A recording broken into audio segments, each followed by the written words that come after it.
آپ جانتے ہیں کہ یہ کہا جاتا ہے کہ سب سے پہلے مردوں میں اسلام قبول کرنے والے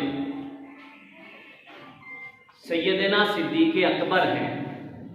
بچوں میں سب سے پہلے اسلام قبول مولا علی المرتضیٰ نے قبول کیا، اور عورتوں میں سب سے پہلے اسلام قبول سیدہ خدیجہ الکبریٰ نے کیا۔ اگر یہ سوال کیا جائے کہ ان سب میں سب سے پہلے اسلام کس نے قبول کیا، تو وہ نام سیدہ خدیجہ الکبریٰ کا ہے۔ ایک اور خاصیت آپ کی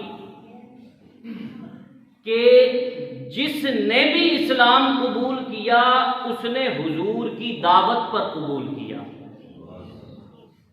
آپ کسی صحابی کی حالات زندگی دیکھ لیجئے، مثلا حضرت ابو بکر صدیق رضی اللہ تعالیٰ عنہ، آپ نے اسلام قبول کیا، حضور نے دعوت دی تو قبول کیا۔ حضرت عمر فاروق رضی اللہ تعالیٰ عنہ آئے تھے قتل کے ارادے سے، لیکن محبوب کی آنکھوں نے ایسا موہا کہ اسلام قبول کر لیا۔ اسی طریقے سے آپ صحابہ کی زندگی دیکھتے چلے جائیے۔ سیدہ خدیجہ الکبریٰ آپ وہ مومنہ ہیں کہ جنہوں نے از خود اسلام